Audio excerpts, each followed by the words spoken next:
class. This is Professor Bankert. I'm here to welcome you to Critical Thinking online.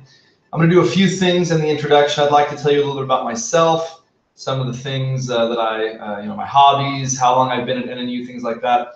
And then I want to talk some about the course and how the course will function, what I'll expect of you. So as a way of introduction, I just finished my 10th year at NNU. I'm Associate Professor of Philosophy here. I love NNU. It's been a great experience. I grew up in Central California in a place called Tehachapi, and went to school at Point Loma in San Diego, which is a Nazarene school, a sister university to NNU. And I was in San Diego for 13 years and didn't want to leave and loved it. But in academia, you don't really get to choose where you're going to live. And so when I got the opportunity to come to Idaho, my wife and I did reluctantly. We were so sad and we were sort of California snobs.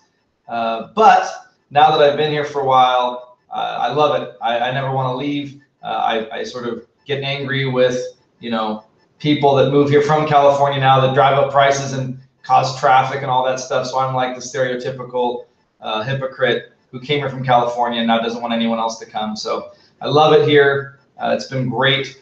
I'm married. I met my wife at Point Loma. She has her master's in social work. She now works for a financial planner. Her name's Kelly. We've been married 17 years, so going on 18 years. We have 2 children, a 9-year-old son, Sullivan, a 4-year-old daughter named Nina. They're doing wonderful, very healthy. We have a dog, a golden doodle named Zuzu. She's about 1. So life is full. When I'm not being a nerd and like reading philosophy or teaching philosophy, I usually enjoy good television. So like I just finished Breaking Bad. I thought it was excellent. I love good movies, independent movies, thoughtful movies. I'm always open to suggestions, by the way, if you've seen things that have been interesting or good.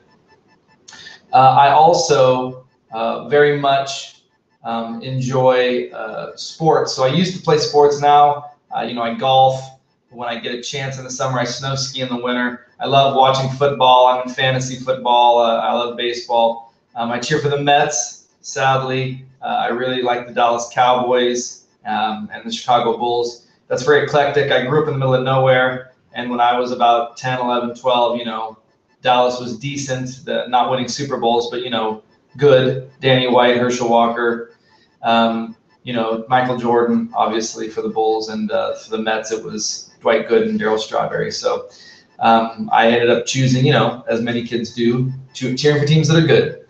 So I really like movies. I like sports. I like natural beauty and getting outside. So those are some things about me. I'll be anxious to get to know you guys better as things go. About the class. So this is a critical thinking class. It's an upper division philosophy class. And ultimately, the goal is to teach you how to think and argue well, right? In this class, argument is a good word. It doesn't mean argumentative. It means supporting your claims and your ideas with good reason, good logic, and good evidence, right? Giving a strong case or a good argument for something, the way a lawyer might. So the class is really trying to teach you how to make good arguments, okay? So 2 basic kinds of argument: inductive arguments, arguments by probability. It's where you defend the claim and your argument or your defense makes it more likely to be true, right? Most arguments are this way. Very few things are certain in life. So you try to say, well, I don't know for certain, but given what I know, given this evidence, given these reasons, I think my conclusion is at least probable. It's likely to be true. The other kind of argument is a deductive argument, and that's an argument by necessity, an argument by certainty. If a deductive argument is valid and true, then you must accept the conclusion, right? They're more powerful, they're more rare. We're going to learn about both. We're also going to learn about fallacies, common errors in reasoning, and they're all over the place. They're in advertisements, politics, debates. They exist because they're effective, even though they're not really true, or good logic, at least, is not behind them. I'm going to be having you write some papers, right, where you're going to have to make an argument, support your view, give me good reason and good evidence to say this is what I think and why you should agree with me, why this is strong, probable, likely, or even certain, right?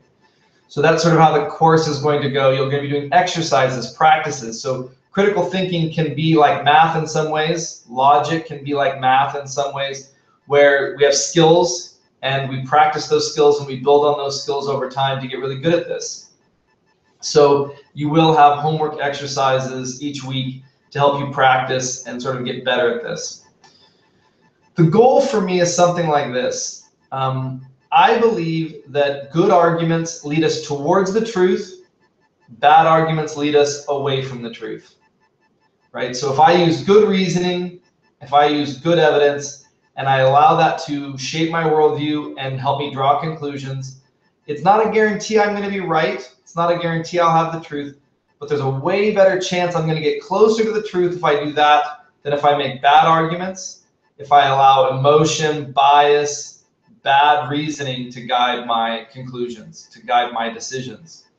So this class is about pursuing truth, right? That's one of the main philosophical goals. In any philosophy class, we want to get to the truth. We want clear definition. We want good reasoning. We want strong evidence. And the more we can do that, and the better we can do that, and the more we can do that collectively, not just individually, the closer we're going to get to the truth. We're going to have this great journey, this pursuit, this hunt of the truth. So today and as we move into this course, that's sort of going to be the goal, practicing good argumentation so that we can diligently hunt after truth and get closer as a result. You know, I also think if we do that well, we end up with wisdom, right? We cultivate a kind of practical knowledge that allows us to make good choices into the world. We can take critical thinking and apply it to the law, to politics, to morality, to religion, to help guide our judgments and relationships. So I think it's going to be a good class. I hope this provides a nice introduction. I would, welcome any questions. So if you want to get to know me better, maybe you have specific questions like, Dr. Bankert, hey, what's your favorite movie? That's a good question, by the way. I don't know if I can put in a favorite, but one of my favorites is Shawshank Redemption. I love it. I've watched it many, many times. Part of why I love Shawshank Redemption is that it provides a great theological worldview. So as Christians, we're called to live into the kingdom of God, to be a model of the kingdom of God to the world. Even though that kingdom isn't a reality yet on earth, it's only here in part. We're trying to live into it, and we will live into it in the future. And when Jesus returns, when the kingdom comes in full, we'll be there entirely. But now we have to live into that vision, right? And that's what Andy Dufresne does in the film. He's in prison, but he lives as though he's free. He lives into a different reality.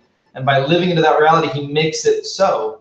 He becomes free. He has hope. He's able to withstand, build a library, do all these things. So there's this wonderful parallel, I think, between what the call for Christians is and what happens within the film.